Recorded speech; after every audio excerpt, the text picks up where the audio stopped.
السلام علیکم رحمۃ اللہ وبرکاتہ۔ بسم اللہ الرحمن الرحیم۔ ابو طالب کی پرورش میں یعنی چچا نے اپنے بھتیجے کو بڑے لاڑ اور پیار سے پالا۔ حضور صلی اللہ علیہ وسلم کے چچا ابو طالب پیار سے پالا، اپنے بچوں سے بڑھ کر ان کے آرام کا خیال کرتے تھے اور ناچ اٹھاتے تھے۔ ابو طالب سوداگر تھے۔ ایک بار کا واقعہ ہے کہ وہ تجارت کا سامان لے کر شام کے ملک کو جا رہے تھے۔ حضرت نے بھی ساتھ چلنے کی خواہش کی۔ چچا کلواتے تھے، بھتیجے کی خواہش کو رد نہ کر سکے اور ساتھ لے چلے، پھر کسی وجہ سے راستے ہی سے واپس کر دیا۔ جب آپ کی عمر 12 برس کی ہوئی تو عرب کے بچوں کے دستور کے مطابق بکریاں چرانے لگے۔ عرب میں اس وقت لکھنے پڑھنے کا رواج نہ تھا، اس لیے آپ کو بھی لکھنے پڑھنے کی تعلیم نہیں دی گئی۔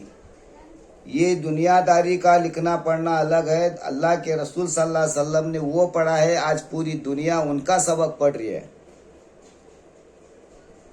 اس وقت لکھنے پڑھنے کا رواج نہ تھا، اس لیے آپ کو بھی لکھنے پڑھنے کی تعلیم نہیں دی گئی۔ البتہ اپنے چچا کے ساتھ مل کر کاموں کو تجربہ سیکھتے، رفتہ رفتہ آپ جوانی کی عمر کو پہنچے تو فزار کی لڑائی میں شرکت ہوئے۔ فزار کی پہلی لڑائی شرکت ہوئے۔ عرب کے لوگ بڑے بڑے لڑاکے تھے، بات بات میں آپس میں لڑتے جھگڑتے رہتے تھے۔ اگر کہیں کسی طرف سے کوئی آدمی مارا گیا تو جب تک اس کا بدلہ نہیں لیتے تھے چین سے نہیں بیٹھتے تھے۔ ایک دفعہ بکری اور تغلب عرب کے 2 قبیلوں میں ایک گھوڑے دوڑا کے موقع پر لڑائی ہوئی تو وہ لڑائی پورے 40 برس تک ہوتی رہی۔ اسی قسم کی ایک لڑائی کا نام فزار ہے۔ یہ لڑائی قریش اور قیس کے قبیلوں میں ہوئی تھی۔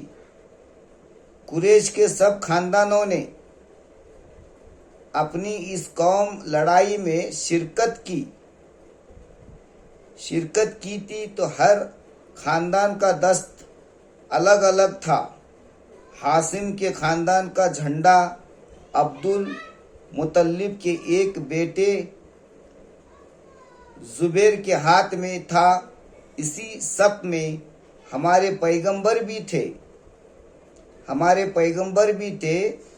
آپ بڑے رحم دل تھے، لڑائی جھگڑے کو پسند نہیں فرماتے تھے، اس لیے کہ آپ نے کبھی کسی پر ہاتھ نہیں اٹھایا۔ آج خلافت لے کر آج بڑے بڑے لوگ بات بات پر جھگڑے کاٹتے ہیں اور دعویٰ کرتے ہیں کہ ہم جھگڑے ٹنٹے اسلام میں نہیں ہیں۔ تو ان لڑائیوں کے سبب سے ملک میں بڑے بے چینی تھی۔ کس کو چین سے بیٹھنا نصیب ہوتا تھا، نہ کسی کو اپنی عزیزوں کی جانوں کی خیر نظر آتی تھی۔ ان لڑائیوں میں لوگ بہت مارے جاتے تھے، اس لیے خاندانوں میں بن ماں باپ کے یتیم بچے بہت تھے، ان کا کوئی پوچھنے والا نہ تھا۔